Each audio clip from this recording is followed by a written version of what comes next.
దేవుని గూర్చి చెప్పిన దేవుడే,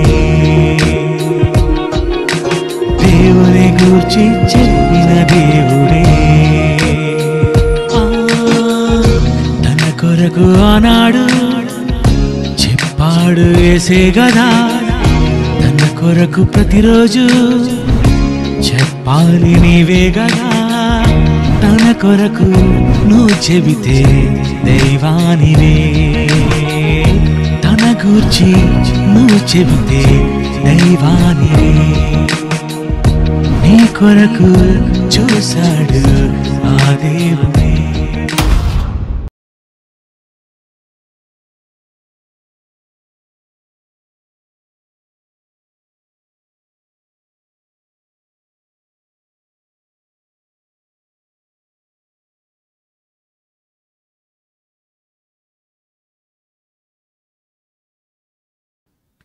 క్రీస్తునందు చేరువచ్చిన ప్రియులను మీ అందరికీ ప్రభునామమున శుభములు వందనాలు తెలియజేస్తూ ఉన్నాను.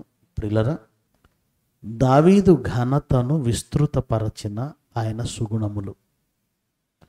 దావీదు ఘనత, దావీదు ఘనత కలిగిన వాడు అన్న నిజాన్ని మనం అందరం ఒప్పుకుంటాం. యావత్ క్రైస్తవ్యం ఒప్పుకోవాలి. కేవలం క్రైస్తవులే కాదు, ప్రపంచమే ఒప్పుకుంటుంది. ఏంటి దావీదుకు కలిగిన ఘనత? చరిత్రలో దావీదుకు కలిగిన ఘనత ఏమిటి అంటే, ఈ ప్రపంచంలో ఇశ్రాయేలీలు ఒక గొప్ప జనాంగం. అది టెక్నాలజీలో కానీ, వ్యవసాయంలో కానీ, రక్షణ విభాగంలో కానీ, ఏ విభాగంలోనైనా ప్రపంచానికి సరికొత్త ఆధునిక సాంకేతికత అందించేది ఇజ్రాయెల్ దేశం. ఇది ఎవరు కాదని లేని నిజం. చిన్న దేశమే కావచ్చు, కానీ ఆ దేశంతో పెట్టుకొని యుద్ధంలో గెలిచి బ్రతికి బట్ట కట్టిన దేశాలు ఏవీ లేవు. ఇప్పటికీ ఆ దేశం జోలికి వెళ్ళాలంటే భయంతో వణికి చనిపోతారు. అలాంటి దేశానికి ఒక గొప్ప ఘనత కలిగిన రాజుగా ఎవరున్నారు అంటే చరిత్ర చెప్పేది కింగ్ డేవిడ్, దావీదు మహారాజు. వారికి ఉన్న flag national flag, Israel national ఫ్లాగ్లో ఒక స్టార్ ఉంటుంది. మీరు ఇజ్రాయెల్ ఫ్లాగ్ చూస్తే ఒక స్టార్ ఉంటుంది. ఆ స్టార్ ఎవరిది, ఎందుకు ఈ స్టార్ అని అడిగితే అది దావీదు స్టార్ అండి. స్టార్ ఆఫ్ డేవిడ్ అంటారు వాడు. ఎందుకు దావీదును ఒక స్టార్గా అక్కడ నిలబెట్టారు అంటే ఆయన గొప్పవాడు గనక. మన ఇండియన్ ఫ్లాగ్ కూడా ఉంది. ఇండియన్ ఫ్లాగ్లో కూడా 3 రంగులు ఉంటాయి. ఆ 3 రంగులలో తెలుపు రంగు మధ్యలో ఉంటే ఆ తెలుపు రంగులో జెండాకు మధ్యగా ఒక చక్రం ఉంటుంది. దాన్ని ఎవరి చక్రం అంటారు? అశోకుని చక్రం అంటారు. అశోకుణ్ణి గుర్తు చేసే అశోక ధర్మ చక్రం. రాజులు చాలామంది ఉన్నారు, వాళ్ళకి రథాలు ఉన్నాయి, ఆ రథాలకి చక్రాలు ఎన్నో ఉన్నాయి. ఎందుకు అశోకుడి చక్రాన్ని ఏర్పాటు చేశారు అంటే అశోకుడు గొప్పవాడు. మిగిలిన వారికంటే భారతదేశ చరిత్రలో మిగిలిన వాళ్ళకంటే అతను గొప్పవాడు గనుక అతనిని, అతని పరిపాలనను, అతని ధర్మాన్ని, అతని అహింసను జ్ఞాపకం చేసేట్టుగా అశోకుని ధర్మచక్రం మన నేషనల్ ఫ్లాగ్లో ఉంది. అలా మనం ఆలోచిస్తే గొప్పతనం ఉంది గనకనే, గొప్పవాడు గనకనే అశోక చక్రం మనం ఫ్లాగ్లో ఉంది. ఇది నిజమైతే దావీదు గొప్పవాడని ప్రపంచం ఒప్పుకుంది, చరిత్ర ఒప్పుకుంది గనకనే వాళ్ళ నేషనల్ ఫ్లాగ్లో దావీదు నక్షత్రం ఉంది. ఇది చరిత్రను బట్టి మనం అర్థం చేసుకోగలిగితే బైబిల్ ప్రకారంగా కూడా దావీదు ఎంత గొప్పవాడు అంటే సాక్షాత్తు దేవుడు ఆయన గురించి ఒక మాట చెప్పాడు, సాక్ష్యం చెప్పాడు. ఏంటి దావీదు గురించి దేవుడే స్వయంగా ఇచ్చిన స్టేట్మెంట్ ఏంటి చెప్పండి? దావీదు నా ఇష్టానుసారుడైన మనుష్యుడు, దావీదు నా ఇష్టానుసారుడు అన్నాడు. ఈ స్టేట్మెంట్ ఇవ్వడం చిన్న విషయం కాదండి. దేవుని ఇష్టాన్ని నెరవేర్చేవాడు అని ఒక స్టేట్మెంట్ స్వయంగా దేవుడు. మనుషులుగా మనం కూడా స్టేట్మెంట్లు ఇచ్చుకుంటూ ఉంటాం. నా గురించి నేను డబ్బా, మీ గురించి మీరు డబ్బా కొట్టుకోవడం మనకు అలవాటు. దేశ విదేశాల్లో వాడబడుతున్న దైవజనుడు, ఆ ట్యాగ్ తగిలించుకుంటే మనకి కొంచెం బాగుంటుంది అనుకో తగిలించుకుంటూ ఉంటాం. లేదా దేవుని చేత అభిషేకం పొందిన దైవజనుడు, లేదంటే ఫలానా ఫలానా ఫలానా. ఈ మాట నువ్వో నేనో లేదంటే నీ ప్రక్కనోళ్ళో నా ప్రక్కనోళ్ళో మనుషులు సంఘమో ఎవరో మాట్లాడతారు. కానీ టైటిల్ ఎవరిచ్చారో తెలుసా? దావీదుకి ఎవరిచ్చారు? సాక్షాత్తు దేవుడే. నా ఇష్టానుసారుడైన మనుష్యుడు అని దావీదు అనడానికి, దావీదు ఇంత గొప్పవాడు కావడానికి కారణాలేంటి? కారణాలు ఉండాలి. ఎందుకంటే వాళ్ళ జీవితాలు మనకు మాదిరి, వాళ్ళ జీవితాలు మనకు ఆదర్శప్రాయం, వాళ్ళ జీవితాలు మనకు స్ఫూర్తినిస్తాయి. ఎందుకు దావీదు గొప్పవాడు? ఇశ్రాయేలీయులను 40 ఏళ్ళు పరిపాలించాడు, అందుకు గొప్పవాడా? ఎక్కువ కాలం పరిపాలించాడని గొప్పవాడా? అలా అయితే సొలొమోను కూడా 40 ఏళ్ళు పరిపాలించాడు. ఇంకా చెప్పాలంటే దావీదు కంటే సొలొమోను కంటే మనష్షే అనబడిన రాజు 55 సంవత్సరాలు పరిపాలించాడు. మనష్షే అను రాజు ఎన్ని సంవత్సరాలు పరిపాలించాడు? 55 ఏళ్ళు. సంఖ్యాపరంగా వీళ్ళిద్దరికంటే ఆయనే ఎక్కువ కాలం పరిపాలించాడు. అంత మాత్రం చేత గొప్పవాడా? కాదు. ఒక మనిషి చరిత్రలో నిలవాలన్నా, దేవుని చరిత్రలో నిలవాలన్నా ఆయన నిలబెట్టేది అతని బలమో, అతని హోదానో, అతని పలుకుబడో కాదు, అతని డబ్బు కాదు, అతని అధికారం కాదు, అతని గుణము మాత్రమే అతన్ని గొప్పవాడిగా నిలబెడుతుంది అనడానికి దావీదే నిలువెత్తు సాక్ష్యం. దావీదు గురించి ఒక మాట దేవుడు రాయించాడండి. యేసుక్రీస్తు శాస్త్రులతో పరిచయులతో డిస్కషన్, వాదన జరిగినప్పుడు ఒక మాట ఆయన అడుగుతాడు. మత్తయి సువార్త 22వ అధ్యాయము 41 నుండి. ఒకప్పుడు పరిచయులు కూడి ఉండగా యేసుక్రీస్తు వారిని చూచి, క్రీస్తును గూర్చి మీకేం తోస్తున్నది? ఆయన ఎవరి కుమారుడు అని అడిగాడు. ఎప్పుడు వాళ్ళు అడుగుతుంటారు యేసుక్రీస్తుని ప్రశ్నలు. ఇప్పుడు రివర్స్లో ఈయన కూడా అడిగాడు. ఎప్పుడు మనం అడగడం కాదు, దేవుడు ప్రశ్నించటం మొదలు పెడితే మనిషి దగ్గర సమాధానాలు దొరకవు. మీకేం తోస్తుంది? క్రీస్తు ఎవరి కుమారుడు? అప్పుడు వాళ్ళు వెంటనే ఏం సమాధానం చెప్పారు? దావీదు కుమారుడు అన్నారు. దావీదు కుమారుడు. అప్పుడు యేసుప్రభు ఒక కౌంటర్ వేశాడు చూడండి. అందుకు ఆయన, అలాగైతే నేను నీ శత్రువులను నీ పాదముల క్రింద ఉంచు వరకు నీవు నా కుడిపార్శ్వమును కూర్చుండమని ప్రభువు నా ప్రభువుతో చెప్పానని 110వ కీర్తన జ్ఞాపకం చేశాడండి. 110వ కీర్తనలో దావీదు స్వయంగా యేసుక్రీస్తుని ఏమని అంటున్నాడు? నేను నీ శత్రువులను నీ పాదముల క్రింద పీఠముగా చేయు వరకు నీవు నా కుడిపార్శ్వమున ఉండుమని కూర్చుండుమని ప్రభువు నా ప్రభువుతో చెప్పాను. నువ్వు నా కుడిపార్శ్వను కూర్చొని, కుడిపార్శ్వమును కూర్చున్న పెట్టుకున్న ప్రభువు యెహోవా దేవుడు. ఆయన కుడిపార్శ్వమున కూర్చున్న ప్రభు ఎవరు? యేసుక్రీస్తు.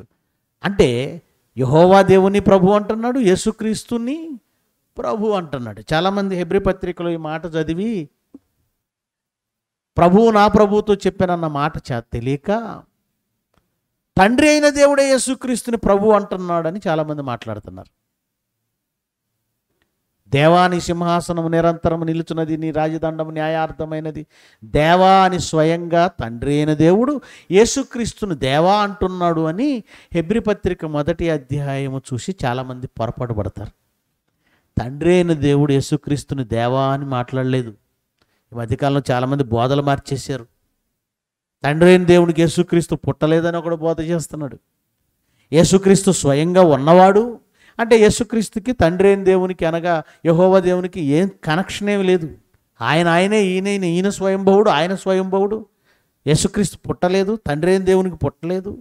తండ్రి అయిన దేవుడు యేసుక్రీస్తుని కన్న తండ్రి ఆయన ప్రభు అని చెప్పడం, దేవా అని చెప్పడం యేసుక్రీస్తుని. ఇక్కడ దావీదు చెబుతున్నాడు ఏమని? ఆయన ప్రభువే, ఈయన ప్రభువే. ఏమంటే యజమాని కొడుకు యజమాని అవుతాడు, పనోడు అవుతాడు. మీ బాసు కొడుకు కూడా బాసే. తండ్రి అయిన దేవుడు ప్రభు అయితే ఆయన కుమారుడు కూడా దావీదుకి ఏమవుతాడు? ప్రభువే. ఇదే మాటను జ్ఞాపకం చేశాడు. జ్ఞాపకం చేసి అంటున్నాడు, 44 అదే 22 అధ్యాయం మత్తయి సువార్త 44 రెండో మాట, నీవు నా కుడి పార్శ్వమున కూర్చుండుము అని ప్రభువు నా ప్రభువుతో చెప్పాను అని దావీదు ఆయనను అంటే క్రీస్తుని ప్రభువని ఆత్మ వలన ఎలా చెప్పుచున్నాడు? క్రీస్తుని దావీదు స్వయంగా ప్రభువు అని చెబుతున్నాడు కదా, ఎలా చెబుతున్నాడు? తర్వాత ఏమన్నాడు? దావీదు ఆయన్ని ప్రభువు అని చెప్పినాడలా ఆయన ఎలాగో అతనికి కుమారుడగునని వారిని అడగగా, కుమారుణ్ణి పట్టుకొని ప్రభు అని ఏ తండ్రి అనడు. ఎలా అవుతాడు? కొడుకు ఎలా అవుతాడు అని అడిగేసరికి అక్కడ ఉన్నవాళ్ళు చూడండి, ఎవడును మారుమాట చెప్పలేకపోయాను, మరియు ఆ దినము నుండి ఎవడు ఆయనను ఒక ప్రశ్నయు అడుగ తెగింపలేదు, ఒక ప్రశ్న కూడా అడగలేదట. అంటే కుమారుడైతే ఎవరు ప్రభు అని చెప్పరు కదా కుమారుణ్ణి పట్టుకొని. మరి దావీదుకు వారసుడు అంటే ఏదో శరీర ప్రకారం రక్త మాంసములు పంచుకొని పుట్టినంత మాత్రాన దావీదుకు వారసుడు క్రీస్తు అని అనొచ్చా? వారసత్వం అంటే శరీర సంబంధమైనదా? శరీర సంబంధమైన వారసత్వం గురించి మాట్లాడతావా? కాదు. దావీదుకు చిగురు అని బైబిల్లో రాయబడి ఉంది. దావీదు చిగురు యెషయా మొద్దు నుండి పుట్టిన చిగురు. చిగురు అంటే ఎలాంటి చిగురు? చిగురు అంటే అంకురం అని అర్థం అండి. అంకురం అంటే వారసుడు, మొలక, మొలక. వంశాంకురం అంటే వారసుడు. యెషయా మొద్దు నుండి వచ్చే చిగురు అంటే యెషయా వంశాంకురం లేదా దావీదు వంశాంకురం.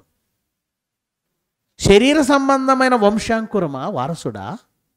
లేక దావీదులో ఏం చూశాడు దేవుడు, దేనికి వారసుడయ్యాడు? క్రీస్తు. ఇర్మియా గ్రంథం 33 అధ్యాయము 15 వచనం చదవండి. ఇర్మియా గ్రంథం 33 అధ్యాయము 15 వచనం, ఆ దినములలో ఆ కాలమందే నేను దావీదునకు నీతి చిగురును మొలిపిస్తాను. ఏ చిగురట ఆయన? ఏదో రక్త మాంసాలు పంచుకొని పుట్టిన వారసుడు అని చెప్పటం లేదు, అది అసలు విషయమే కాదు. దావీదు వారసత్వం ఎలా వచ్చింది అంటే దావీదుకు నీతి చిగురు, దావీదు నీతి చిగురు అంటే అర్థం ఏంటి? దావీదు నీతికి క్రీస్తు వారసుడా? దావీదు నీతికి క్రీస్తు వారసుడా అంటే అవును, దేవుడు అదే రాయించాడు. దావీదు నీతికి క్రీస్తు వారసుడవుతాడా? ఎలాగండి? ఎలా వారసుడవుతాడు? అసలు నీతి అన్న పదానికి నిర్వచనం, నీతి అన్నదానికి నిర్వచనం యేసుక్రీస్తు. ఈ భూమి మీద నీతిమంతుడు లేడు, ఒక్కడు లేడని రాయబడి ఉంది. ఒకే ఒక్క ఆయన గురించి నీతిమంతుడు అని రాయబడింది బైబిల్లో. ఎవరైనా? యేసుక్రీస్తు. అలాంటిది నీతి అంటేనే నీతికి నిర్వచనం యేసుక్రీస్తు అయినప్పుడు యేసుక్రీస్తుకు వారసుడిగా ఎవరైనా నిలబడాలి. కానీ యేసుక్రీస్తే మరొకరికి వారసుడు అవటం ఏమిటి? మరొకరికి. దావీదు గొప్పవాడా, యేసుక్రీస్తు గొప్పవాడంటే యేసుక్రీస్తే గొప్పవాడు. దావీదు నీతిమంతుడా, యేసుక్రీస్తు నీతిమంతుడా అంటే ఎవరు నీతిమంతులు? యేసుక్రీస్తే నీతిమంతుడు. అలాంటిది దావీదు నీతికి యేసుక్రీస్తును వారసుడిగా దేవుడు ఎందుకు ప్రకటించాడు? ఇది మనం తెలుసుకోవాలి.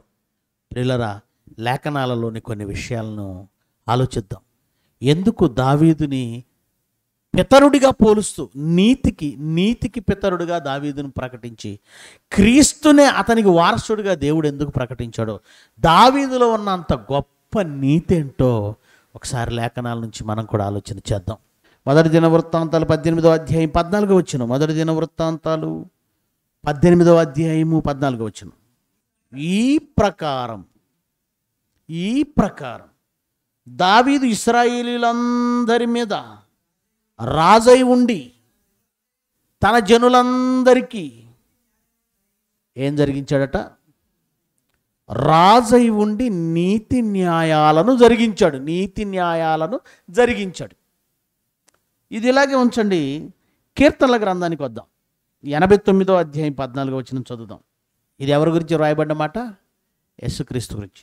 నీతి న్యాయములు నీ సింహాసనమునకు ఆధారములు, కృపాసత్యములు నీ సన్నిధానవర్తులు. నీతి న్యాయములు ఎవరి సింహాసనానికి ఆధారం? యేసుక్రీస్తు సింహాసనానికి. ఇక్కడ మీరు జాగ్రత్తగా ఆలోచిస్తే యేసుక్రీస్తు రాజ్యమునకు నీతి న్యాయాలు ఉన్నాయి. నీతి న్యాయాలు ఆధారాలు. అంటే యేసుక్రీస్తు రాజ్యం చేసినప్పుడు నీతిని న్యాయాన్ని జరిగిస్తాడు. ఇది కీర్తనలో చెబితే యేసుక్రీస్తు ఈ భూమి మీదకి రాకముందే ఎవరి సింహాసనానికి నీతి న్యాయాలు ఉన్నాయి? దావీదు యెరూషలేములో నీతి న్యాయములను అనుసరించి ఇశ్రాయేలీలందరినీ పరిపాలించాడు. ఏమండి, ఈ భూమి మీద బ్రతికిన దినాలలో యేసుక్రీస్తు ఆయన ఈ ప్రపంచానికి మాదిరి చూపాడు. ప్రపంచానికి మాదిరి. ఆయన క్షమ కానీ, ఆయన ప్రేమ కానీ, ఆయన నీతి కానీ, ఆయన యథార్థత కానీ ఈ ప్రపంచానికి అనుసరణీయం, ఆచరణీయం, మాదిరి. కానీ యేసుక్రీస్తు ఈ భూమి మీదకి రాకముందే నీతిని న్యాయాన్ని దావీదు జరిగించాడు అని వ్రాయబడిందండి. దావీదుకి కేవలం 5 పుస్తకాలు మాత్రమే ఉన్నాయి. ధర్మశాస్త్రం అన్నాడు. దివారాత్రములు దేని ధ్యానించేవాడట? ధర్మశాస్త్రాన్ని. దుష్టుల ఆలోచన చొప్పున నడవక, పాపుల మార్గమందు నిలువక, అపహాసకులు కూర్చుండు చోటున కూర్చుండక, యెహోవా ధర్మశాస్త్రమునందు ఆనందించుచు దివారాత్రములు దానిని ధ్యానించువాడు ధన్యుడు. ధర్మశాస్త్రం మాత్రమే కలిగిన దావీదు దివారాత్రాలు ధ్యానిస్తున్నప్పుడు ఆ ధర్మశాస్త్రంలో ఉన్న నీతిని అర్థం చేసుకున్నాడు. ఆ నీతిని బట్టే ఇశ్రాయేలీలను పరిపాలించాడు. ఎలాంటి నీతి, ఎలాంటి సుబుద్ధి దావీదులో ఉందో యేసుక్రీస్తు ఈ భూమి మీదకి వచ్చి తన రాజ్యంలో నీతిని న్యాయమును కనబరచడానికి ముందే, యేసుక్రీస్తు కంటే ముందే, యేసుక్రీస్తు కంటే ముందటి తరాల్లో 1000 సంవత్సరాలకు ముందే దావీదు ఎలా మాదిరయ్యాడో, మహారాజు, మాదిరైన మహారాజున ఎలా మాదిరయ్యాడో కొన్ని విషయాలు చూద్దాం. మొదటి సమూయేలు గ్రంథము 18వ అధ్యాయం 6వ వచనం నుంచి చదువుదాం వేగంగా. మీ అందరికీ తెలుసు కదండి, గొలియాతును చంపాడు. సౌలు రాజు కానీ, అతని సైన్యము కానీ, ఇశ్రాయేలీలు కానీ గొలియాతు జోలికి వెళ్ళలేక గుడారాలలో దాక్కొని గజగజలాడుతుంటే అప్పుడప్పుడే యవనాల్లోనికి అడుగు పెడుతున్న ఒక రకంగా బాలుడు దావీదు గొలియాతును ఒకే ఒక్క రాయితో కొట్టి చంపేశాడు. విజయోత్సవంతో తిరిగి వస్తున్నారు ఇశ్రాయేలీలు. ఎప్పుడైతే గొలియాతు చనిపోయాడో ఫిలిష్తీయులు అందరూ పారిపోయారు కదంటే. అప్పుడు ఇశ్రాయేలీలు తరిమి వాళ్ళలో కొంతమందిని హతం చేశారు, రాజు పారిపోయాడు. మొత్తానికి విజయోత్సవంతో ఇశ్రాయేల్ దేశానికి తిరిగి వచ్చారు. ఆ రాజుల విజయోత్సవంతో తిరిగి వస్తున్నప్పుడు ప్రజలు జయ జయ ధ్వానాలు చేసుకుంటూ ఊరేగింపుగా వాళ్ళని ఎదుర్కోవడం, వాళ్ళకి ఆహ్వానం పలకడం, ఇది ఆనవాయితీ. ఆనవాయితీ ప్రకారము ఇప్పుడు రాజును ఎదుర్కోవడానికి కొంతమంది స్త్రీలు బయలుదేరారు. చూడండి, దావీదు ఫిలిష్తీయుని హతం చేసి తిరిగి వచ్చుచున్నప్పుడు స్త్రీలు ఇశ్రాయేలీల ఊళ్ళన్నింటిలో నుండి తంబురతోనూ సంభ్రముతోనూ వాద్యములతో పాడుచు నాట్యమాడుచు రాజు అయిన సౌలును ఎదుర్కొనుటకై వచ్చిరి. అలా వచ్చిన స్త్రీలు గాన ప్రతిగానాలు చేయుచు వాయించుచు సౌలు 1000 కొలదియు దావీదు 10,000 కొలదియు శత్రువులను హతము చేసిరి అని పాటలు పాడారట, సాంగ్స్, స్తుతులు పాడారట. సౌలు 1000 కొలది, దావీదు 10,000 కొలది. తప్పేమన్నా పాడారా అండి? సౌలు వీరుడే, 1000 మందిని హతం చేసి ఉండొచ్చు. కానీ దావీదు 10,000 మంది ఫిలిష్తీయుల సైన్యానికి సముడైన గొలియాతును కొట్టేశాడు. ఆ టైంలో సౌలు ఏం చేస్తున్నాడు? గుడారంలో దాక్కున్నాడు. ఒకే దెబ్బకి 10,000 మంది సైన్యంతో సముడైన సమానమైన గొలియాతును చంపినందుకు వాళ్ళు కరెక్టే పాడారు. కానీ ఎందుకో పాపం సౌలు గారికి ఎక్కడో గెలికినట్టుంది, ఎక్కడో కాలిపోతుంది ఆయనకి. దీన్నే అసూయ అంటారు, ఈర్ష్య అంటారు. కోపం వచ్చేసిందండి. ఏం చేస్తున్నాడు చూడండి. ఏమండి, ఆ మాటలు 8వ వచనం, ఆ మాటలు సౌలునకు ఇంపుగా ఉండనందున అతడు బహుకోపం తెచ్చేసుకున్నాడట. సౌలుకి ఇంపుగా లేవట. మనకంటే చిన్నవాళ్ళని మన ముందు పొగిడితే ఎందుకో మనం సహించలేం కదా. మనలో చాలామంది ఏదో దావీదులాగా దావీదు జీవితాన్ని చదువుకొని, సమూయేలు జీవితాన్ని చదువుకొని, అబ్రహాం జీవితాన్ని చదువుకుంటున్నాం, వింటున్నాం. మనం కూడా అలా ఉన్నామని ఫీల్ అవుతాం. కానీ టైం వచ్చినప్పుడు బయటపడుతుంది మనం సౌలో దావీదో.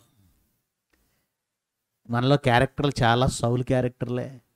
మనకంటే చిన్నవాళ్ళు గొప్పగా ఉన్నా, ఏమండి ఈ సిద్దిపేట అంటే సింగర్స్ పేట అని నాకు తెలుసు.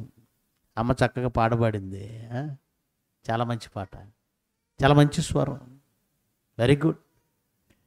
ఏమండి చిన్నోళ్ళు అంటే బాగా పాడావని చెప్పిన తర్వాత ఇంకోళ్ళు ఎవరో పాడారు అనుకోండి, అబ్బాబ్బా అక్క కంటే ఈ అక్క బాగా పడింది అన్నాం అనుకోండి, అయిపోయినట్టే, కేల్ కథం. ఏమండి ఎందుకో మనకి ఒక ప్రసంగం అయిన తర్వాత ఇంకో ప్రసంగం చేసి నాకంటే చిన్నోడే మంచి ప్రసంగం చేశాడు అనుకోండి, సంతోషానికంటే పలానా ఆయన బాగా చెప్పాడు అనగానే నాకు ఎక్కడి నుంచో కొంచెం తిప్పుతూ ఉంటుంది.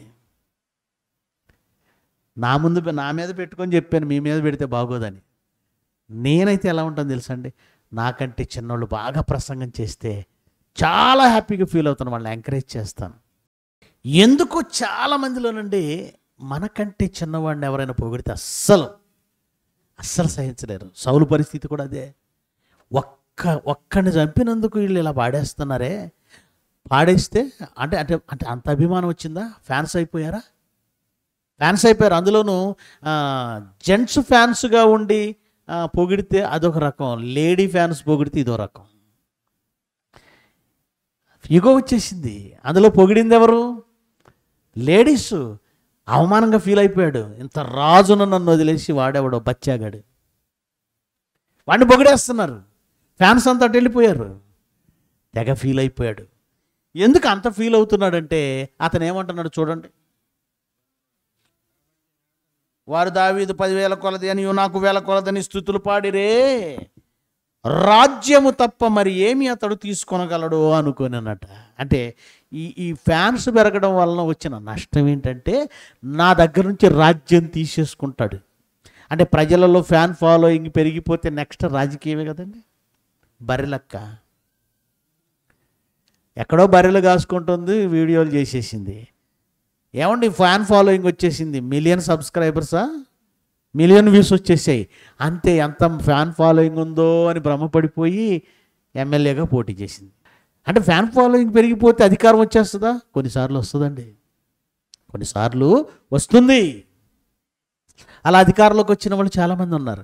ఎప్పుడైతే దావీదు గారికి ఫ్యాన్ ఫాలోయింగ్ వచ్చేసిందో అందరినీ తన వైపు తిప్పేసుకుంటాడేమో అని ఒక భయం ఏర్పడిపోయింది సౌలులో. ఎందుకంటే తన తర్వాత రాజ్యం తీసుకోవాల్సింది ఎవరు? కొడుకు యోనాతాను. వారసుడు ఉన్నాడు, తనకు కుమారుడు ఉన్నాడు. కానీ ఫ్యాన్స్ అంతా ఎటువైపు వెళ్ళిపోతున్నారు? ప్రజలంతా దావీదు. అదనమాట. ఆ రోజు నుంచి ఏం చేశాడు చూడండి. కాబట్టి నాట నుండి సౌలు దావీదు మీద విషపు చూపు నిలిపాడు. మనం అనుకుంటాం ఏదో దిష్టి తగులుతుందట. బిల్డింగ్లు కట్టేటప్పుడు మనోళ్ళు కడతారు చూసారా, కొంతమంది ఏమో కోరలతో ఉన్నటువంటి రాక్షసులు బొమ్మలు పెడతారు. ఆ బొమ్మ పెడితే బిల్డింగ్ వైపు ఎవడు చూడకూడదట. చూస్తే ఏమవుతుంది? నరుని చూపు కట్ట, నరుని కంటి కట్ట, నల్లరాయి కూడా బద్దలైపోద్దట. నరుని చూపుకి నల్లరాయి బద్దలవుతుందా? అలా అయితే వరంగల్ ప్రక్కన గ్రానైట్ కంపెనీలు, గ్రానైట్ క్వారీస్ ఉన్నాయి. గ్రెనేడ్లు ఎందుకు పెడుతున్నారు? పేల్చడానికి. కొంతమంది అయితే పిల్లల్ని తీసుకొచ్చి వాళ్ళు శుభ్రంగా దేవుడిచ్చిన తోలు తెల్లగా ఉంటుంది, అందంగా ఉంటాడు వాడు. కానీ వాడికి ఇక్కడొక నల్ల చుక్క, ఇక్కడొక నల్ల చుక్క, కాలిలో అరికాల్లో నల్ల చుక్క. ఇంత తెల్లగా కనపడితే దిష్టి తగులుతుందట. అందుకని ఆ అందాన్ని తగ్గించడానికి నల్ల చుక్కలు పెడతారట. మన క్రైస్తవులు కూడా ఇదే పనులు చేస్తుంటారు. నరుని చూపుకి అన్నీ అయిపోతే ఎలాగంటే ఆడెవడో అన్నాడు కంటి చూపుతో చంపేస్తాను. ఈ కంటి చూపుతో ఏమన్నా అవుతుందా? ఈ కంటి చూపుతో ఏం కాదండి. మరి ఈ విషపు చూపు అంటే చూపు నుంచి ఏదో పవర్ వచ్చేస్తే లేజర్ వచ్చేస్తుందని కాదు. హృదయంలో విషం, అదే అసూయ, ద్వేషం. అక్కడ నుండి ఎలాగైనా దావీదును చంపేయాలి, ఇది సౌలు టార్గెట్. ఏమండి అప్పటికే దేవుడు సౌలును రాజ్యాధికారం నుండి తప్పించాడు, చెప్పేశాడు కదా. అమాలేకీయుల మీద యుద్ధానికి వెళ్ళినప్పుడే రాజ్యం నీ యొద్ద నుండి తీసివేయబడుతుంది, యెషయా కుమారునికి నేను ఇచ్చేస్తున్నాను. ఆ మాట చెప్పిన తర్వాత వెంటనే వెళ్ళాడు. దావీదుకి అభిషేకం చేశాడు సమూయేలు. దావీదుకి అభిషేకం జరిగిందండి, అభిషేకం జరిగింది. ఆల్రెడీ దావీదే రాజు దేవుని దృష్టికి. ఇప్పుడు దావీదు రాజు. దావీదుకి ఈ విషయం తెలుసా తెలియదా? తెలుసు, తెలుసు. కానీ దావీదు ఎంత ఓపికగా, ఎంత మంచి బుద్ధి, సుబుద్ధి కలిగి ఉన్నాడో క్రిందికి చదవండి సందర్భాన్ని. 11వ వచనం నుంచి. ఒకప్పుడు సౌలు చేతిలో ఒక ఈటె ఉండగా దావీదును పొడిచి గోడకు బిగించేదని అనుకొని సౌలు ఆ ఈటెను దావీదు మీదకి విసిరాడండి. దావీదు మీదకి విసిరాడంటే గోడలో కూడా దిగిపోయేంత పవర్ఫుల్ అండి ఆ ఈటలు అంటే. అవునండి, గొలియాతు ఈటట నేతగాని ధోని అంత పెద్దదట. నేతగాని ధోని అంటే తెలుసుగా, మీదంతా సిరిసిల్ల సిద్దిపేట అంటే మొత్తం వేవర్స్ ఉంటారు కదండి, చేనేత కార్మికులు ఎక్కువ మంది ఉన్నారు కదండి. ఒకటి వెరీ గుడ్, ఆయన ఉన్నారు. ఏమంటే నాకు తెలిసి ఇంత లావున ఉంటుంది ధోని కదా. నేతగాని ధోనే ఇంత ఉంటుందండి. గొలియాతు యొక్క ఏమంటారు దాన్ని, ఆ ఈటె నేతగాని ధోని అంత పెద్దదట. గొలియాతుది అంత పెద్దదైనప్పుడు మరి సౌలు గారిది దానంత కాకపోయినా కనీసం దానిలో సగమైన ఉండొచ్చుగా, పావంతైనా ఉంటుందా? ఉంటుంది. అంత పవర్ఫుల్, బరువుగా ఉంటాయండి అవి. విసిరితే గోడలలోనికి కూడా చొచ్చుకుపోయేంత పవర్. దావీదు మీదకి విసిరితే దావీదు 2 మార్లు తప్పించుకున్నాడు అని రాయబడింది. కిందకి చదవండి అన్నమాట. అయితే అది తగలకుండా 2 మార్లు తప్పించుకున్నాడంటే 2 సార్లు విసిరాడు, అంతే కదా దాని అర్థం.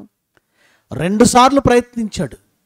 ఏమండి, గొలియాతును ఒకే ఒక్క దెబ్బతో కొట్టి చంపిన దావీదుకి గొలియాతును చూసి గజగజలాడిపోయిన సౌలును చంపడం పెద్ద విషయమా? పెద్ద విషయం అండి. తప్పించుకొని పారిపోయాడు తప్ప, తప్పించుకొని వెళ్ళిపోయాడు తప్ప సౌలుని ఏమీ అనలేదు. ఎందుకు? దావీదే కదా ఇప్పుడు రాజు. చంపితే మాత్రం తప్పే ఉంది. కానీ ఏం చేయలేదండి, ఏమి చేయలేదు, సైలెంట్గా ఉన్నాడు. చంపాలని అనుకుంటున్న వ్యక్తి దగ్గర ఉంటావా అండి? ఎదురుగా నిలబడితే ఈటి విసురుతున్నాడు. ఎవరు? సౌలు. ప్రాణాలు తీసేవాడి దగ్గర నేనెందుకు ఉండాలి? నిజంగా చెప్పండి, ఓపెన్గా చెప్పండి. నేనైతే అలాగే ఆలోచిస్తా, మీరైతే అలాగే ఆలోచిస్తారు కదా. చంపాలనుకున్న వాడి దగ్గరికి వెళ్ళి సేవ ఎవరు చేస్తారండి? చంపాలనుకున్న వాడి దగ్గరికి వెళ్ళి డ్యూటీ ఎవరు చేస్తాడండి? నా ప్రాణహాని ఉంది, నాకు ప్రాణహాని ఉంది. ప్రాణహాని ఎక్కడుందో అక్కడ మళ్ళా తల వంచుకొని పనిచేస్తున్నాడు. అప్పుడు ఏం జరిగిందో చూడండి. 2 మార్లు తప్పించుకున్నాడట. 12వ వచనం. యెహోవా తనను విడిచి దావీదునకు తోడయుండుట చూచి సౌలు దావీదుకు భయపడ్డాడు. ఇక్కడ జరిగింది ఏంటంటే, అంతకుముందు సౌలుకు దేవుడు తోడుగా ఉన్నాడు. దేవుడు తోడుగా ఉంటే ఎలా ఉంటుంది అంటే ప్రాణాపాయ స్థితి నుంచి కూడా బయటపడతారు. సౌలు ఇప్పుడు చెడ్డవాడే, దేవుని మాట మీరాడు, ఓకే. కానీ అంతకుముందు భక్తుడేనండి. దేవుడు అంటే ఏంటో, దేవుడు తోడుగా ఉంటే ఎలా ఉంటుందో ఇవన్నీ ఎరిగిన వాడే. దేవుడు తోడుంటే ప్రాణాపాయ స్థితి నుంచి బయటపడొచ్చు అని తెలిసిన సౌలు దావీదు తన చేతుల నుండి తప్పించుకోవడం చూసి ఈ విషయం అర్థమైపోయింది. దేవుడు నన్ను వదిలేశాడు, దావీదుకు తోడుగా ఉన్నాడు. ఎప్పుడైతే ఈ విషయం అర్థమైందో దావీదుకు భయపడుతున్నాడట. ఏమండి, ఈ విషయం చదివినప్పుడు నిజంగా అండి దేవుడు మనల్ని మరణాపాయ స్థితిలో నుంచి తప్పించాడండి. నన్ను చాలాసార్లు తప్పించాడండి, నన్ను చాలాసార్లు తప్పించాడు. ధైర్యం. మరణాపాయ స్థితిలో నుంచి, ప్రాణాపాయ స్థితిలో నుంచి తప్పించాడంటే దేవుడు మనకు తోడున్నాడు. నిజంగా అండి దేవుడికి డైలీ రోజు కృతజ్ఞత స్తుతులు చెప్తాను, కృతజ్ఞతలు చెల్లిస్తాను. ఎందుకంటే ఎన్ని విషయాల్లో దేవుడు తోడుగా ఉంటున్నాడు తెలుసా. చేతులతో ఎత్తి పట్టుకుంటున్నాడు.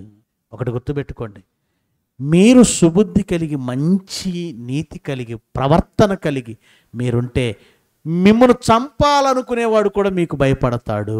గుర్తుపెట్టుకోండి. మిమ్మల్ని ఏదో చెయ్యాలనుకున్నవాడు కూడా మీకు భయపడతాడు. దేవుడు తోడుంటే మన శత్రువు కూడా మనకు భయపడతాడు. దానికి సాక్ష్యం ఎవరు? దావీదును చూసి సౌలు భయపడుతున్నాడు. సౌలు భయపడుతున్నాడు. చదవండి తర్వాత మాట.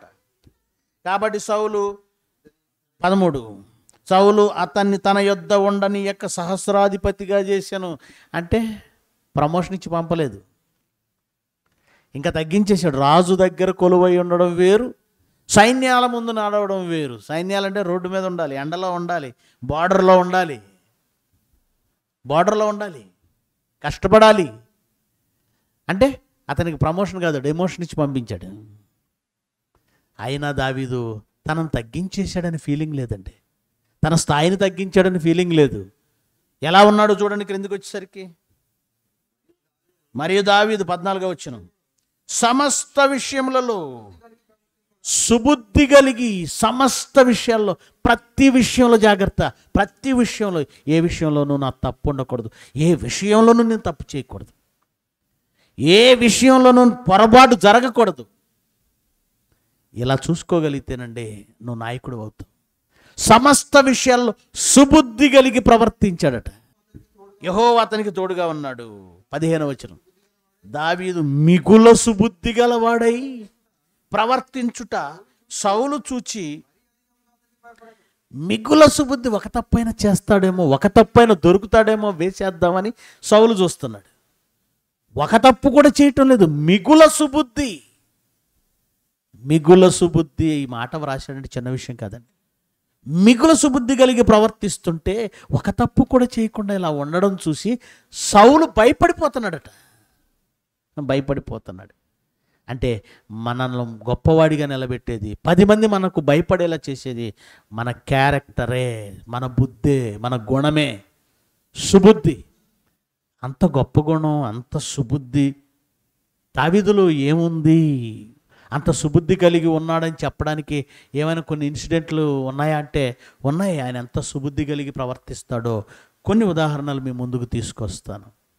ఏమండి, అదే సమూయేలు గ్రంథం 24వ అధ్యాయము 3వ వచనం నుంచి చదువు. మొదటి సమూయేలు గ్రంథం 24వ అధ్యాయము 3వ వచనం నుంచి. ఇక్కడ సందర్భం ఏమిటి అంటే, ఎలాగైనా దావీదును చంపేయాలని సౌలు బలంగా నిర్ణయించుకోవడం యోనాతాను గమనించాడు, గుర్తించి ప్రాణాలు కాపాడాలి దావీదు అని దావీదును పంపించేశాడు. యోనాతానే సహాయం చేశాడు తప్పుకోవడానికి. అలా తన మధ్యన, తన దగ్గర నుంచి పారిపోయిన వాడిని కూడా వెతికి చంపాలని నిర్ణయించుకున్నాడు సౌలు. నిర్ణయించుకుని ఎక్కడున్నాడో వేగుల వారిని పంపిస్తే పలానా అరణ్యంలో, ఎన్గేది అనేటువంటి అరణ్యంలో ఉన్నాడు అని సమాచారం వచ్చింది సౌలుకి. 3000 మందిని తీసుకుని బయలుదేరాడు. అరణ్యంలో వెతుకుతున్నాడు. అలా వెతుకుతూ ఉన్నప్పుడు అరణ్యంలో ఒక చోట ఒక గుహ కనపడిందట సౌలు గారికి.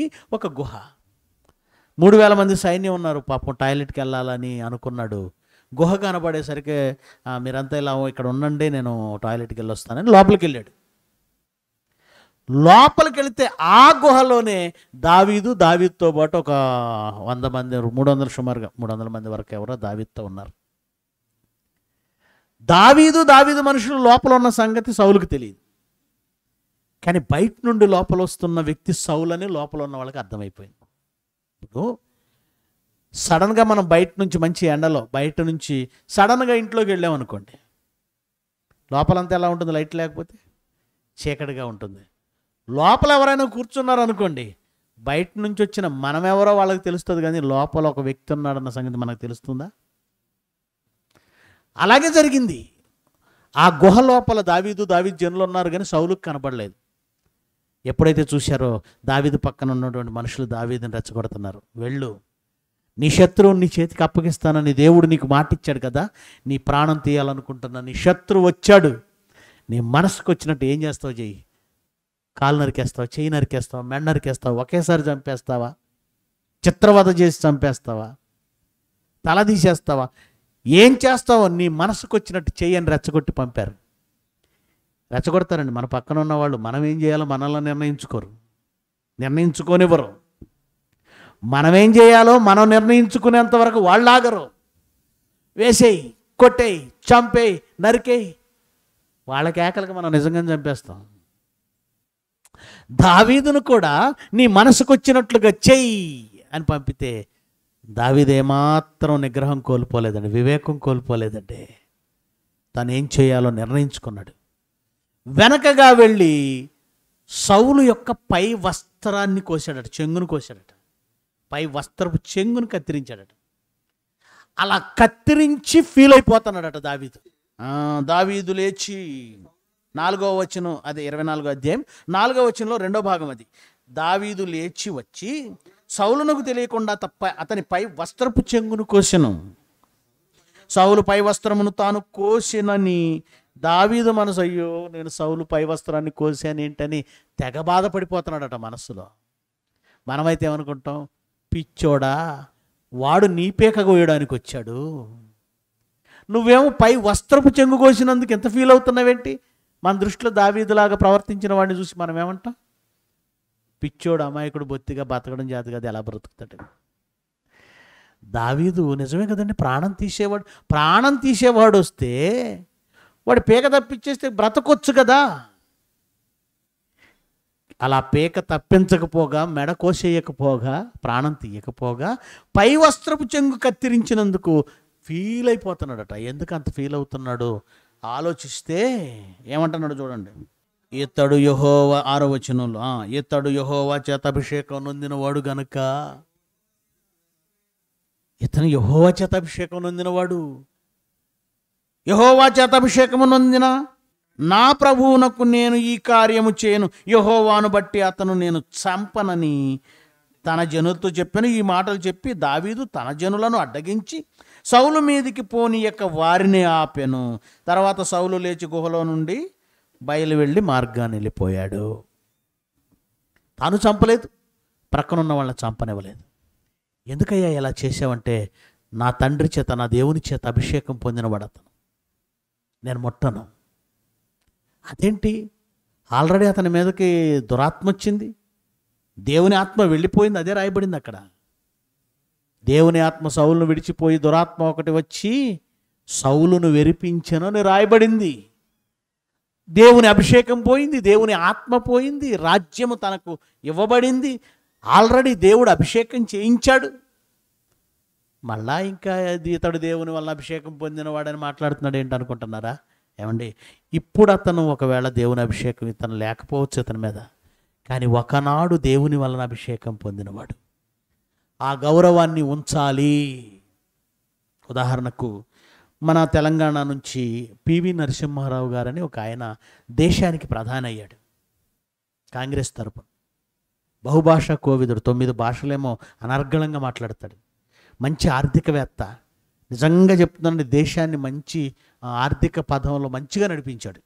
అలాంటి వ్యక్తి చనిపోయాడండి, తెలంగాణకు చెందిన వ్యక్తి చనిపోయాడు. చనిపోయినప్పుడు ఇతని ప్రభుత్వం లేదండి, ఇతని అధికారంలో లేడండి. కానీ ఆయన అంత్యక్రియలు ఎలా జరిగించారు? అధికార లాంఛనాలతో.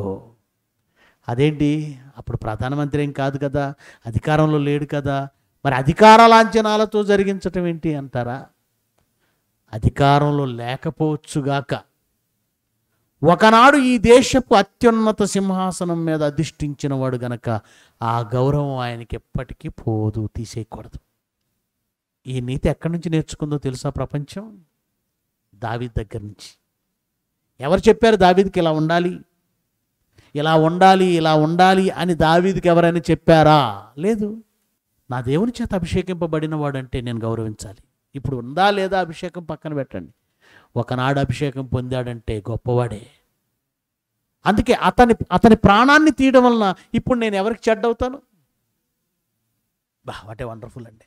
మనం ఉంటామండి, దేవుడు మన పక్షాన ఉన్నాడు కనుక ఎదుటివాడిని ఏమైనా చేయొచ్చు, ఏమైనా మాట్లాడచ్చు. దేవుని మనసు ఎలా ఉంటుందంటేనండి, ఆయన అంటాడు, నీ శత్రువు ఒకవేళ పడిపోతే నీ మనసును కూడా నువ్వు ఉల్లసించుకు, నీ మనసులో కూడా ఆనందపడకు. నిన్ను చూసి ఒకవేళ దేవుడు అసహించుకుంటాడేమో. అంటే నీ శత్రువు పడిపోతే నువ్వు మనసులో ఉల్లసిస్తావా? మనం చేసేదే అది తెల్లారితే. మన గిట్టనోళ్ళు, మనమంటే పడనోళ్ళు, మనకు శత్రువులుగా ఉన్నవాళ్ళు ఎవరికైనా ఏదైనా జరిగిందా, వెంటనే మన నోటి నుండి వచ్చే మాట ఏంటి? దేవుడు న్యాయం చేశాడు.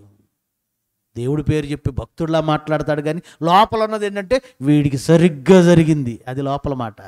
చూసారా మన మనసు ఎలా ఉందో? ఇది దేవుడు చూసి అసహించుకుంటాడట మనల్ని. అసహించుకొని వదిలేస్తే పర్లేదు, నీ శత్రువు ఎవరున్నారో అతని పక్షాన్ని నిలబడతాడట. అర్థమైంది నీకు? గనుక ఇప్పటికి 66 పుస్తకాలు కలిగిన మనకే సుబుద్ధి కలిగి ప్రవర్తించడం అంటే ఏంటో, ఒక మంచి గుణం కలిగి ఉండడం అంటే ఏంటో అర్థం కాలేదు. కానీ దావీదు తన ప్రాణం తీయడానికి వచ్చిన తన శత్రువు దేవుని అభిషేకం పోగొట్టుకున్నవాడైనా అతనిని చంపితే దేవుడికి నచ్చదని తెలుసు ఆయనకి. అతన్ని చంపితే దేవునికి నచ్చదు. నా దేవుడి దృష్టికి నేను నిర్దోషిని ఎలా అవుతాను?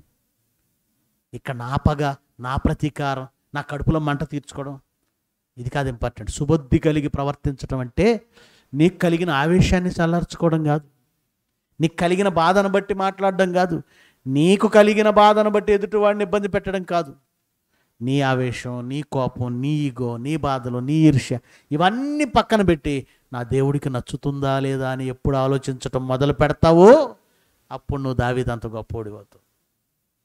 ప్రాణం తీయడానికి వచ్చిన పరిస్థితుల్లో కూడా నా దేవుడికి ఇది నచ్చుతుందా లేదా అని ఆలోచించాడంటే ఇంతకంటే సుబుద్ధి ఇంకేముందో చెప్పండి? ఇంతకంటే సుబుద్ధి ఏంటి? వదిలేసి వెళ్ళిపోయాడండి. చెప్పాడు, సౌలుకి కేకలు వేసి చెప్పాడు, రాజా సౌలా, నన్నెందుకు వెంబడిస్తున్నావు? నేను నీకేం హాని చేశాను? నువ్వు ఎవరి మాటలు విన్నావు? ఎవరి మాటలు విన్నాడు? దావీదు మొత్తానికి నీ రాజ్యానికి చిచ్చు పెడతాడు, నీ ప్రాణం తీసేస్తాడు అని ఎవరో సౌలుకి నూరిపోస్తున్నారు చెప్పుడు మాటలు. అది బాగా చెవినికి ఎక్కించుకొని దావీదును చంపేద్దామని తిరుగుతున్నాడు. నువ్వు ఎవరి మాటలు విన్నావో రాజా, ఎవరి మాటలు పెట్టుకోకు, నేను నీకే హాని చేయను. హాని చేసేవాడిని అయితే నువ్వు నాకు సమీపానికి వచ్చావు కదా, నీ వస్త్రపు చెంగులు కోసాను, ఒకసారి వస్త్రాన్ని చూసుకో. పశ్చాత్తాపడి వెళ్ళిపోయాడండి ఆ టైంకి సౌలు గారు. పశ్చాత్తాపడి వెళ్ళిపోయాడు. నాయనా దావీదా, నువ్వు నీతిమంతుడు, నువ్వు మంచివాడివి అని వెళ్ళిపోయాడు. నువ్వు అపకారానికి ఉపకారం చేసావు నాయనా, నువ్వు గొప్పవాడివి నాయన. ఒక అపకారికి ఉపకారం చేసే బుద్ధి ఎవరిది? యేసుక్రీస్తుది కదండి. మల్కు అనేటువంటి దాసుడు, ప్రధాన యాజకుని దాసుడు యేసుక్రీస్తు దగ్గరికి వచ్చినప్పుడు పేతురు ఏం చేశాడు? కత్తి దూసి ఒక్క వేటు వేస్తే చెవి తెగిపోయింది. రక్తం అలా బ్లీడింగ్ అయిపోతే ఏమైపోతాడు దాసుడు? చచ్చిపోతాడు. ఆ చెవిని తీసి అతికించాడు యేసుక్రీస్తు. తనకు అపకారం చేయాలి, తను అరెస్ట్ చేయాలని వచ్చిన వాడికి ఉపకారం చేసిన బుద్ధి ఎవరిది? యేసుక్రీస్తు. అపకారికి ఉపకారం చేయడం యేసుక్రీస్తు కంటే ముందు ఎవరు చేశారో తెలుసా? దావీదు. అందుకే నాయన, నీ నీతికి మెచ్చాను, నా కుమారుణ్ణి నీకు వారసుడని ప్రకటిస్తాను. నీ నీతికి నా కుమారుణ్ణి వారసుడిగా ప్రకటిస్తాను. ఆ ఘనత నీకు ఇస్తాను దావీదు, ఆ ఘనత నీకు ఇస్తాను. దావీదు అంత గొప్పవాడా? గొప్పవాడండి. అలా నా అపకారానికి నువ్వు ఉపకారం చేసావయ్యా అని ఈ నోటితో పొగిడిన వాడే మళ్ళా చంపుదామని వచ్చాడండి. ఎందుకంటే మనిషి బుద్ధి కుక్క బుద్ధి కదండి. కుక్క బుద్ధి వంకర, కుక్కతో ఒక వంకర ఎలాగో మనిషి బుద్ధి అలా వంకర. ఒకసారి మారిపోయినట్టే మాట్లాడతాడు. అన్న క్షమించన్న, సారీ అన్న, మిమ్మల్ని అపార్థం చేసుకున్నాను, ఇంకెప్పుడు జరగదన్న అంటాడు. మళ్ళా అదే రిపీట్. ఇంతలోనే అప్పుడేదో మంచోడు అనుకున్నావు కానీ నువ్వు కాదన్నా అంటాడు వెంటనే తిరిగి. అర్థమైందా? గనుక ప్రియమైన దేవుని పిల్లలారా, మళ్ళా వచ్చాడు. మళ్ళా చంపడానికి వస్తే సేమ్ 26వ అధ్యాయం మళ్ళీ చదువుకోండి. మరలా దావీదును చంపాలని 3000 మందిని వేసుకొని మరలా అర్ధరాత్రి పూట బయలుదేరాడు. అబ్నేర్ అనేటువంటి ఒక అంగరక్షకుడిని తీసుకొని ఆ రాత్రి పూట అండి ఒక నివసిస్తున్న ఒక చోట నిద్రపోతున్నారట వాళ్ళు. ఎవరు? సౌలు నిద్రపోతుంటే సౌలు చుట్టూ వీళ్ళు పడుకొని నిద్రపోతున్నారు. దావీదు అభిషై అనేటువంటి ఒక వ్యక్తిని తీసుకొని ఆ దండులోనికి వచ్చి సౌలు గారి తల దగ్గర ఉన్న ఈటెని, నీళ్ల బుడ్డిని, ఈరోజు అంటే బాటిల్ పెట్టుకుంటున్నాం, ఆ రోజు నీళ్ల బుడ్డి, ఆ రెండింటిని పట్టుకొని వెళ్ళి దూరంగా వెళ్ళి మళ్ళీ కేకలేస్తున్నాడు దావీదు. నేను నీ సమీపానికి వచ్చాను, నీకు హాని చేయలేదు కదా, ఎందుకు చంపలేదు? ఆ అభిషేక్ అంటాడండి, చదవండి ఒకసారి. 1 సమూయేలు 26వ అధ్యాయం 8వ వచనం. నీ శత్రువుని దేవుడు నీ చేతికి అప్పగించాడు. నువ్వు మొన్న చంపమని పంపిస్తే వస్త్రపు చెంగు కోసి వెనక్కి వచ్చావు. ఇప్పుడు నిన్ను చంపమన్నావు, నాకు ఛాన్స్ ఇవ్వు. ఆ ఈటెతో నేలకు పొడిచి చంపేస్తాను సౌల్ని. ఒక్క దెబ్బతోనే ప్రాబ్లం సాల్వ్ అన్నాడు. ఒక దెబ్బతోనే పరిష్కారం చేతుననగా ఒక దెబ్బతోనే చంపేస్తాను అన్నాడు. అప్పుడు దావీదు అన్నాడు, నువ్వు అతన్ని చంపకూడదు, యెహోవా చేత అభిషేకం నొందిన వానిని చంపి నిర్దోషి అగుట ఎవడికి సాధ్యం? ఎవడి వల్ల అవుతుంది? మళ్ళీ చంపలేదు. ప్రేమైన దేవుని పిల్లలారా, ఇంత సహనం, ప్రాణాపాయ స్థితిలో ఎంత వివేకంగా ఆలోచించటం, ఎంత ఓర్పుగా ఆలోచించటం మన వల్ల అవుతుందా? ఆలోచించగలమా? యేసుక్రీస్తు కూడా ప్రాణాలు తీసేవారి ఎదుట వాక్యం ఎలా నెరవేర్చాలని ఓపికగా ఆలోచిస్తున్నాడు. ఆయన తప్పికొని ఉన్నాననే మాట పలకాలి. ప్రాణాలు తీసేవారిని, తండ్రి వీరేమి చేస్తున్నారో వీరెరుగరు గనక వీరిని క్షమించమని అడగాలి. ప్రతిదీ ప్రాణము పోయే పరిస్థితుల్లో, ప్రాణమంతా పోయేంత భయంకరమైన బాధలో ప్రక్కనున్న వాడిని క్షమించి పరదేశకు తీసుకెళ్ళాలి. ప్రాణాపాయ స్థితిలో దావీదు చేశాడు ఆ పని. వాక్యాన్ని జ్ఞాపకం చేసుకోవడం. ప్రాణం పోయే పరిస్థితుల్లో వాక్యాన్ని జ్ఞాపకం చేసుకోవడం యేసుక్రీస్తు చేశాడు. అందుకేనండి దావీదు నీతికి క్రీస్తుని వారసుడిగా ప్రకటించాడు. ఇక దావీదులో ఉన్న గొప్ప గుణం ఏంటో తెలుసా? గొప్ప గుణం సమూయేలు 2వ గ్రంథం 9వ అధ్యాయం 1వ వచనం. సౌలు చనిపోయాడు. అప్పటికి సౌలు చనిపోయాడు. యుద్ధంలో యోనాతాను కూడా చనిపోయాడు. సౌలు అంటే తను చంపేవాళ్ళు ఎవరు లేరు ఇప్పుడు రాజ్యంలో. దావీదు సింహాసనం మీద కూర్చున్నప్పుడు ఏం ఆలోచిస్తున్నాడు చూడండి. యోనాతానును బట్టి నేను ఉపకారం చూపుటకు సౌలు కుటుంబములో ఎవడైనా కలడా అని అడిగాడు దావీదు. ఏమంటే ఇక్కడ ఆలోచిస్తే తన ప్రాణం తీయాలని చూసినవాడు సౌలు, తన ప్రాణాన్ని కాపాడినవాడు యోనాతాను కుటుంబంలో ఎవరైనా ఉన్నారా అంటే బాగుండేది. కానీ ఏమన్నాడు దావీదు? యోనాతానును బట్టి ఎవరైనా పర్లేదు, నన్ను శత్రువుగా భావించిన సౌలు కుటుంబంలో వాళ్ళైనా పర్వాలేదు, యోనాతాను బట్టి నేను వాళ్ళకు ఉపకారం చేయాలి, శత్రువు కుటుంబానికి ఉపకారం చేయాలని ఆలోచిస్తున్నాడు. ఎవరిని బట్టి? యోనాతాను. అంటే దావీదులో ఉన్న మరొక గొప్ప గుణం, దావీదులో ఉన్న వజ్రము వంటి మరో గుణం ఏంటో తెలుసా? కృతజ్ఞత. యోనాతాను నిజంగా చాలా గొప్పగా ప్రేమించాడండి దావీదుని. యోనాతాను గురించి రాస్తూ దావీదు అంటాడు, నాయనా స్నేహితుడా యోనాతానా, సహోదరుడా యోనాతానా, నా స్నేహితుడు నువ్వు. స్త్రీలు చూపు ప్రేమ కంటే అధిక ప్రేమ నీది, విచిత్రమైన ప్రేమ నీది అంటాడు. ఈ మాటలో 2 విషయాలు అర్థం చేసుకోవాలి.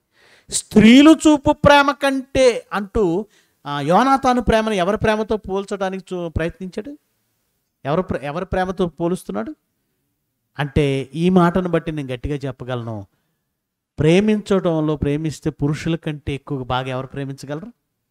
స్త్రీలే బాగా ప్రేమిస్తారు. కానీ యోనాతాను దగ్గరికి వచ్చేసరికి స్త్రీలు చూపే ప్రేమ కంటే ఎవరు బాగా ప్రేమించారట దావీదుని? యోనాతాను ప్రేమించాడు. రాజ్యం తనకు రావాలి, తనకు రావాల్సిన రాజ్యాధికారాన్ని కొట్టేసేది ఎవరంటే దావీదు. సౌలు కంటే ఎక్కువ కోపం ఎవరికి ఉండాలి? యోనాతానుకు ఉండాలి. యోనాతానుకు ఆ కోపము, ఆ ఆలోచన ఏమీ లేకపోగా దావీదు బ్రతకాలని చాలా ప్రయత్నం చేశాడు.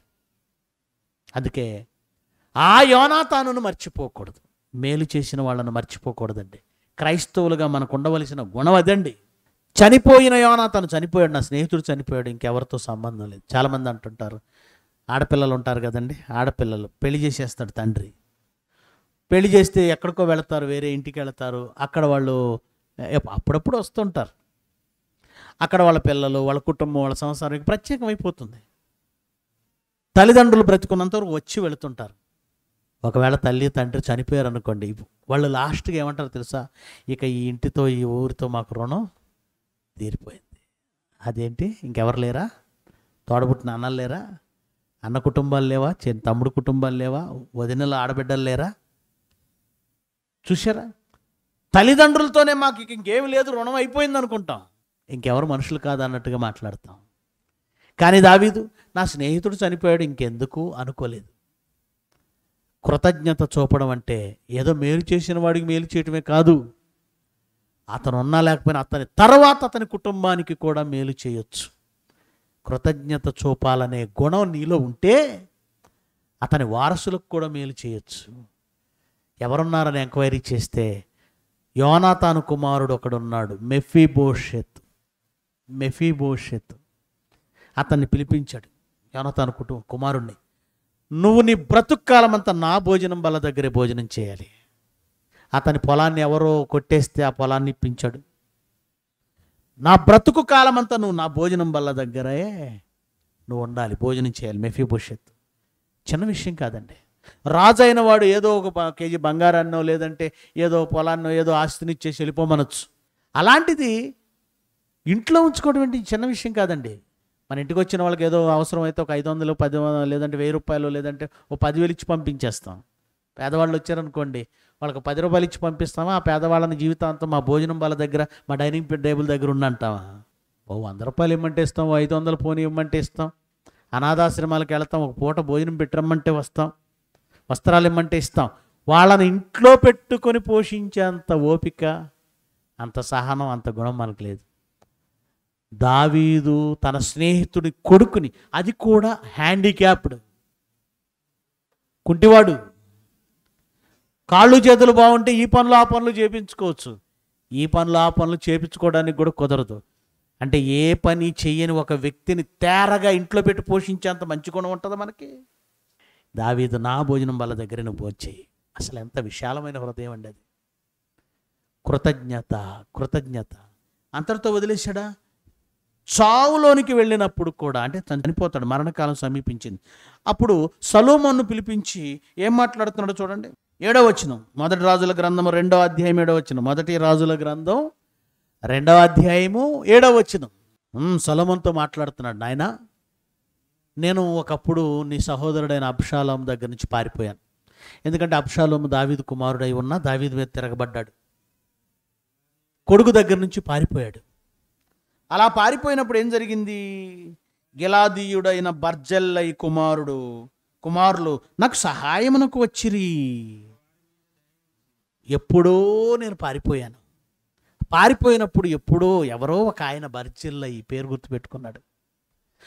వాళ్ళ కుమారులు నాకు సహాయం వచ్చారు. నువ్వు ఇప్పుడు ఏం చేయాలి? చదవండి. నీవు వారి మీద దయ ఉంచి నీ బల్ల యొద్ద భోజనం చేయువారిలో వారిని చేర్చుము. కృతజ్ఞత అన్న పదానికి దావీదు నిర్వచనంలో కనబడుతున్నాడు. ఏదో 1-2 మేలు చేసి చాలండి, ఇంతకంటే ఇంకెవరు చేస్తారండి అన్న నువ్వు అనుకుంటావు, నేను అనుకుంటాం. కానీ ఎవరో ఎప్పుడో చేశారు బర్జిల్లై కుమారులు.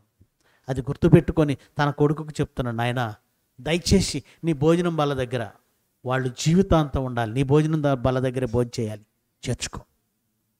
చేర్చుకో. అంటే వండర్ఫుల్ అండి. మరి క్రైస్తవులుగా మనం ఎలా ఉండాలండి? దావీదులో ఉన్నటువంటి ఈ గుణం మనలో ఉండాలి కదండి. అందుకే క్రొత్త నిబంధన వచ్చేసరికి ఏం చెప్తున్నాడంటే, కొలస్సీయులకు రాసిన పత్రిక 4వ అధ్యాయము 2వ వచనం. ప్రార్థన యందు నిలకడగా ఉండి కృతజ్ఞత గలవారై, ఆ కృతజ్ఞత యందు కూడా ఎలా ఉండాలి? కృతజ్ఞత గలవారై ఉండండి. దానిలో మెలకువగా ఉండండి. అంటే అలర్ట్. మేలు పొందారా? కృతజ్ఞత. చిన్న మేలు చేసిన చాలండి. మన జీవితంలో కృతజ్ఞత లేని వారిగా బ్రతికామంటే దేవుడికి అసలు నచ్చదండి. దావీదు గుణమును, దావీదు ఘనతను ఆ విస్తృతపరచడానికి కారణం ఏంటో తెలుసా? దావీదు ఘనత విస్తరించడానికి కారణం అతనిలోని సుగుణాలు. సుబుద్ధి కలిగి ప్రవర్తించడం, మేలు చేసిన వాడిని మర్చిపోకపోవడం, మేలు చేసిన వారి ఎడల కృతజ్ఞత చూపించటం. రాజు అయ్యాను గనక ఎవరిని లెక్క చేయననే ధోరణిలో లేడండి. కృతజ్ఞత చూపించటం. గనక మన గుణమును, మన ఘనతను పెంచేది ఏదైనా ఉందంటే నీ గుణమే. నీ ఆస్తి కాదు, నీ ఫాలోవర్స్ కాదు, నీ అధికారం కాదు, నీ ఆర్భాటాలు కాదు. మన ఘనతను నిలబెట్టేది, మన ఘనతను పెంచేది మన క్యారెక్టర్, మన గుణం. కనుక దావీదు దేవునికి ఇష్టానుసారుడు, ఆ బిరుదు పొందాడు.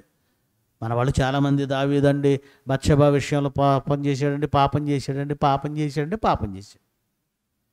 ఎదుటివాడు చేసిన పాపాన్ని పట్టుకొని పబ్లిసిటీ చేయటంలో నెంబర్ 1 మనం.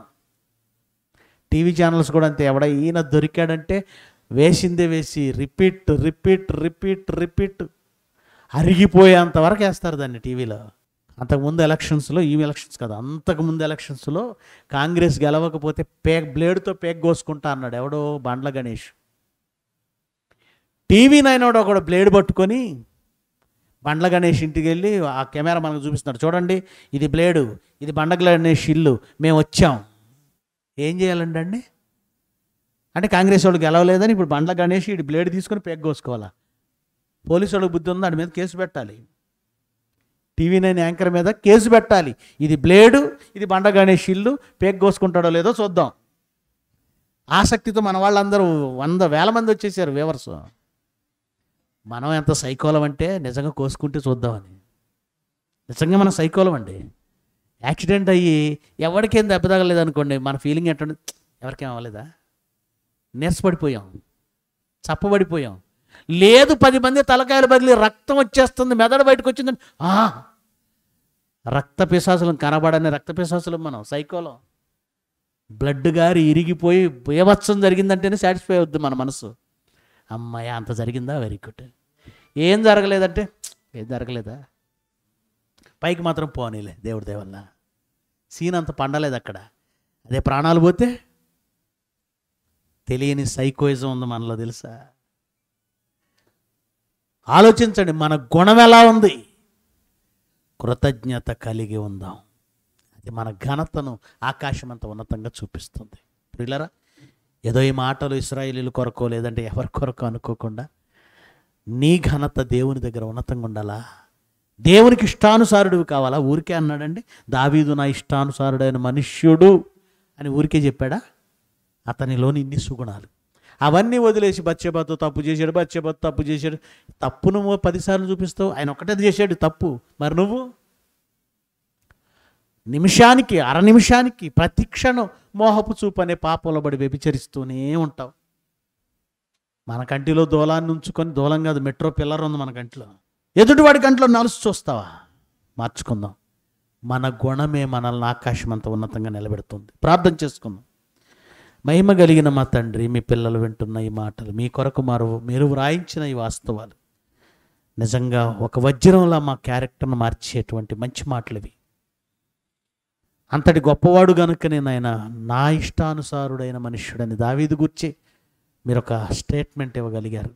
ఈరోజు మా బ్రతుకులు ఎలా ఉన్నాయో తిరిగి మమ్మల్ని మేము ఆలోచించుకునే అవకాశం మాకు ఇచ్చినందుకే మిమ్మల్ని స్తుతిస్తూ ఉన్నాం. యేసుక్రీస్తు వారి శ్రేష్టమైన నామమున ఈ ప్రార్థన సమర్పిస్తున్నాము తండ్రి, ఆమెన్. మీ అందరికీ వందనాలు.